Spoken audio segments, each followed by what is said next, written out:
The Holy Gospel according to John. Glory to you, O Lord. The next day, Jesus decided to go to Galilee. He found Philip and said to him, "Follow me." Now, Philip was from Bethsaida, the city of Andrew and Peter. Philip found Nathanael and said to him, "We have found him whom Moses in the law and also the prophets wrote, Jesus, son of Joseph from Nazareth." Nathanael said to him, "Can anything good come out of Nazareth?" Philip said to him, "Come and see."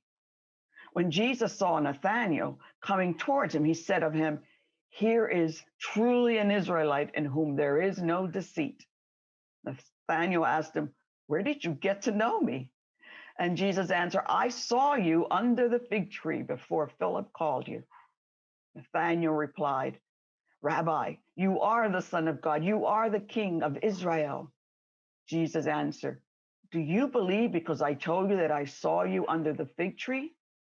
You will see greater things than these." And he said to him, "Very truly, I tell you, you will see heaven open and the angels of God ascending and descending upon the Son of Man." The Gospel of the Lord. Praise to you, O Christ. This is a strange reading. It's very peculiar. It talks about seeing and being found and finding over and over. Jesus finds Philip. Philip finds Nathanael, and then Philip then tells Nathanael that they have found Jesus, and then Nathanael finds that Jesus knows a lot more about him than he ever imagined. It reminded me of my granddaughter, 5-year-old Kylie Ann, and my 16-month-old grandson, Braden. They were over this week. And for the first time that I can remember, I played hide and seek with these two little kids. With Braden, it was real easy. He would just hide behind the couch and peek out and show his face. And we would yell, "Found you." And he would giggle and hide again. But with Kylie Ann, she really, really looked and pondered where she was going to hide. And then she would say, "I'm ready, come and find me." And when I found her, she would squeal, she would laugh, and we would run into the sunroom together. And then it's, "Okay, Alma, it's your turn. It's your turn. Go and hide." And I did. And she would find me and she would squeal with happiness, and we'd run into the sunroom again and start all over again. I had about enough of that after about 15 minutes. I was tired. I was just tired. And so we started playing something else. But this is how it feels.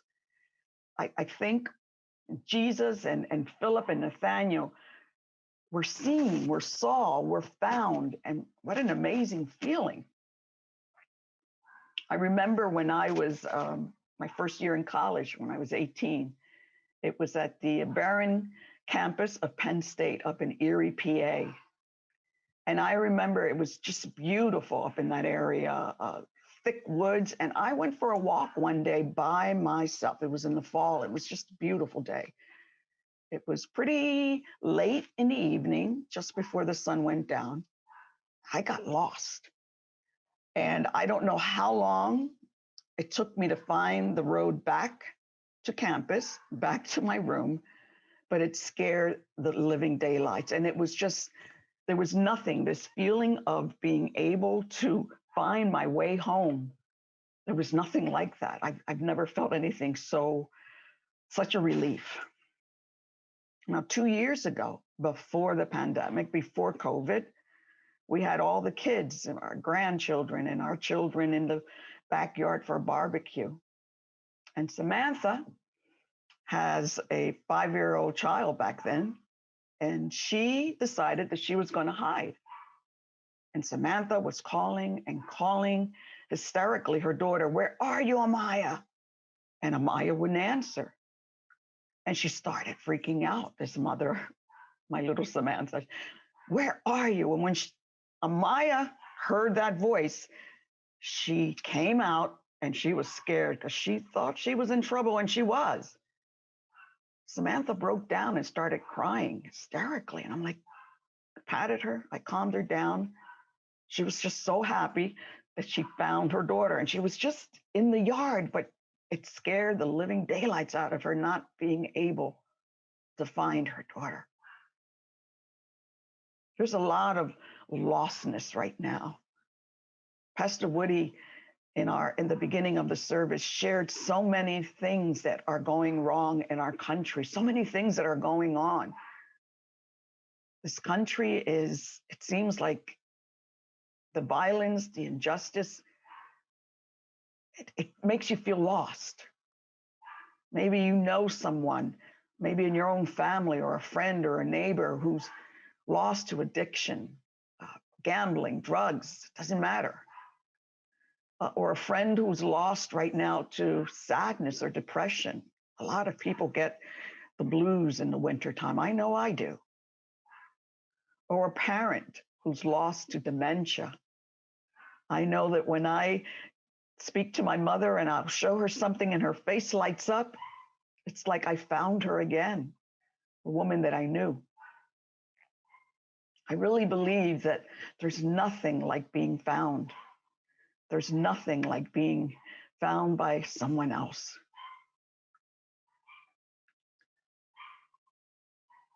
I know that God is with us. In this passage today, our reading of the gospel shares a story of Jesus, the God who came in human form. We're still in Epiphany. We're still celebrating that child that was born not too long ago, who came for us to find us, even those who don't think they're lost. I know that when I get upset with someone, when I get impatient, when I get angry, I feel lost. And I know others get angry with me or impatient with me, and they may feel lost. So we're all in the same boat of this crazy time, the pandemic, the country in chaos at times, injustice. But we know that there's a God who is always calling us and looking for us and sees us and finds us, even though we get lost. God continues to seek us. And that is the good news. That is the good news for today. And so I ask you, take this promise that is found in God through Jesus and share it with others. Let them know that no matter what you're going through, no matter how lost you feel, no matter how sad, no matter where you are in your journey, no matter what you're yearning for, you are not lost. God is there. God will find you. God will lead you. God never stops. God will say, come and see. There's no feeling like being found. And I ask you to share that in this chaotic time, to share the good news of a God who loves us, to share the good news that God will always, always seek us, those who are lost and those who don't know who are lost, to let us know how loved we are. Amen.